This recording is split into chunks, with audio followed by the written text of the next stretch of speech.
Hey fellow tennis nerds, I hope all is well. It's time to look at the other rackets in the new Prince Tour line. The 95, the 100p and the 100 with a lighter weight and spec. I see the same kind of characteristics in these rackets as with those rackets obviously. Slightly higher swing weights than it was before, a little bit less stiffness in feel, so more arm friendly. A little bit nicer on the arm, a little bit better feel for players who like a longer dwell time on the string bed. So the ball stays longer on the string beds in these frames than they did with the predecessors. Still, some players might find the swing weights a little bit high, especially with the 100, 310 and the 98, which were close to 330. These swing weights were a bit lower, so I think overall these are more user friendly, especially the 100p and the 100 to 90 gram. The 95 is a big question mark, so I think we should start with that. Does a 95 screens racket work in today's game? Yes, it still does. Many pros use 95 screens rackets. I tend to go back to 95 screens rackets. My 6-1-95 is kind of my standard frame at the moment.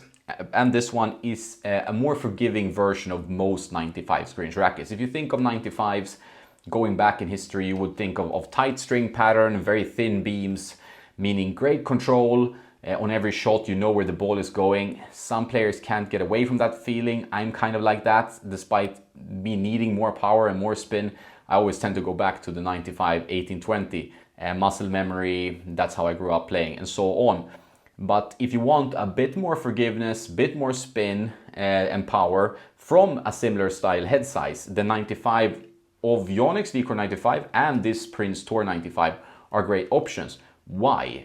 Because they have a bit more open string pattern, meaning that 16-19 will have a little bit more forgiveness generally on off-center shots, and you will have a little bit more string movement, meaning to create more spin. So the strings move, snap back into place with the polyester, and you're going to get a little bit of help with the launch of the ball. So you're going to get more height over the net. The racket and the string doesn't produce the spin, it's you who produces the spin, but some rackets will obviously accentuate the spin and the lift of the ball, and an open string pattern and a more bigger head size will allow more of that stuff as you hit it on a more vertical plane. A thing here that stands out, the ball has a pretty high launch angle, higher trajectory than most 95 screens rackets, and it also has a thicker beam. So if you go for a traditional 95, you're going to see a 20mm beam.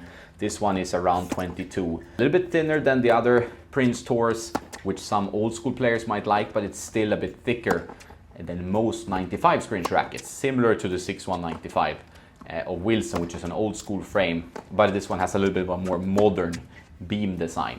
So it does give you good power for a 95, but the least power in this whole group of rackets from the Prince Tour. So this one is the most difficult to use. Alongside the 98, I don't really know if there's a strong purpose for this frame to exist anymore. The 98 produces good control, enough spin, enough power without sacrificing too much control. And I still feel like this one is a bit more difficult to use, a bit more difficult to generate pace on. The only thing I really like more about this one is the slightly thinner beam, where I feel like an old school player like myself feel like sometimes the 23 or more millimeter beam, like you go on the Clash, you get to 24. The other ones have 23, it gets a little bit thick. It feels heavier through the air, more wind drag. It's just a feeling, and tennis is a lot about feeling of what you feel and how that affects your stroke. And I felt like that had a little bit of a negative effect on my strokes for the other frames. 95 felt a bit faster. Still, I couldn't get quite the control I do with a traditional 95, like my 6-1-95. And I couldn't get really the same stability in plow through. So I would personally want to add weight. Most players are fine using it in stock form. It has decent stability and decent power, but I don't know why you would choose this one over the 98, because the 98 is pretty close, but gives you a little bit more forgiveness and spin potential. If you're really into 95s, but you want to get a modern one, and you want control, but you don't want to go all the way to an 18-20, I think the Prince Tour 95 is a good option. Alongside the V-Core 95, it's the most forgiving 95 screens racket on the market. So worth checking out if you want to have a smaller head size, but a little bit more power and spin than most traditional rackets. Talking about 18-20, we get to the 100p. Sometimes it gets very confusing with all these different rackets that they produce. Like, why do they have 5 different rackets when there's a new model coming out? Sometimes I question that myself. This one is quite close to the 100, but it has a tighter string pattern. So 18-20 for more control, and you really feel that. It gives you a little bit less launch angle, so the flatter shots offer you a bit more confidence, I would say. Swing weight is a bit lower on this one, so it was easier to use, which is why I feel like this is the most user-friendly racket. I think that perhaps the best balanced racket, the 98, is still quite demanding to generate power for intermediate players, while the 100p felt really balanced, easy to use. You get some top spin, but you also have better control than you would from the 100, which is 16-18, so it has a lot more lift. So perhaps this was my, besides the 98, which is really my favorite in the bunch after testing all of them, I feel like this one is the number 2, because it is quite controlled thanks to the string pattern, very similar to a Speed MP with a little bit less launch angle, and just a nice feeling frame. So I think this one is the winner for most people in this lineup. Easy power, but not too much, not going all the way to a pure drive or a rip stick or something that really sends the ball flying. Arm friendly, good control, nice touch and feel for this frame. Sometimes I felt like the string bed could launch the ball a little bit. That's me. I like more traditional frames generally, and that's what I've been playing with. So that's why I feel like sometimes I couldn't quite gauge the ball. But overall, compared to most modern rackets, these do really well and compare really well, and Prince should definitely be on your demo list or on your purchase list if you can't really demo. So the 100p, I would say, is easier to use and has a better weight balance power ratio than the 100, which is a little bit more powerful, has a higher swing weight. So thumbs up for the 100p, which is the second favorite of the rackets in the new Prince Tour lineup. And I also tried the 100 in the 290 gram version, and this is a little bit easier to swing, has more room if you want to add some leather grip or customize it a bit. The 310 will reach up in higher static weights, which some players are not comfortable with. That's why I think the 290 is a good option. Swing weight still decent, you can still get some good stability with a close to 320 swing weight strung.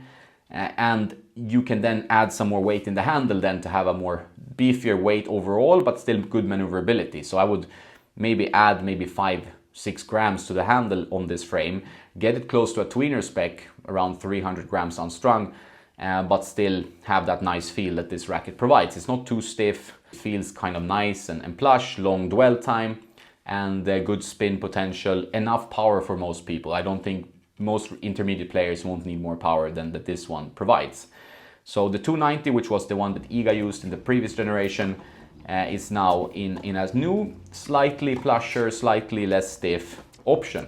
And I think that this one is better than the predecessor, has better feeling, better comfort, still some good power and feel on it. I think for most players the 290 will be a bit easier to play with than the 310. The 310 can get heavy. The higher swing weight of this generation makes it a little bit tougher to use, a little bit tougher to swing and control. This one is whippier, faster to swing. I think the 290 is preferred for most players over the 310. Those are the remaining Prince Tours. 95, I'm not sure, it's a big question mark, has a small target group, not sure we're gonna see it for the next generation. 98 was my favorite, I think it balanced everything pretty well. Not an easy 98 though, it felt like the sweet spot was a bit small at times, but overall my favorite racket. And something that I think will appeal to advanced players. The 100p is probably the most appealing of all of these. It lands kind of in the middle of all these 5, and it produces some spin, but still better control thanks to the 18-20 pattern. It's not too heavy at 305 grams unstrung, has a bit more manageable swing weight than the 310 gram version. So I think the 100p is definitely something you should try. If you're in the market for a 100 square inch, intermediate style racket that is pretty arm friendly and nice and has a balanced power, control and spin ratio. The 310 gram version had a bit higher swing weight than I would have liked. I felt like that's the detriment for most players with that racket. Nice and beefy for advanced players looking for spin and power, but for most intermediate players I think it will be a bit much, and then I would rather recommend the 290 gram version, where you have a bit of room to add a leather grip or some weight in the handle, and you have a lower swing weight to start with, easier to swing, easier to use. So I think that will be a sensible option for most intermediate players. Advanced players, you should look at the 98 and the 100 310. or the 95, but that's a small target group. Intermediate players, I think you should focus more on the 100p and the 100 to 190 gram version. I hope that makes sense, and I hope you give these rackets a try because they are excellent rackets. Good comparison to the speeds, for example, from Head. I think these are kind of in between balanced rackets that give you a little bit of everything that you should definitely check out. For example, like a Blade 100 would be a good comparison to the 100p, for example. I want to thank Fuzzy Yellow Balls for sponsoring with their singles playbook. You have the right racket, you have the right string. Now you need to focus on your game. You need to focus on defeating different types of players, serving versus counter punches. All these lessons and plays and strategies are on a website with videos, so you can study them. You have the examples here. It's a great tool to improve your tennis. If you want to support Tennis Nerd, check out my other links in the description as well. Big thanks to all of you, especially you patrons who support me on a monthly basis. That is all. Have a nice day, and don't forget to play some tennis.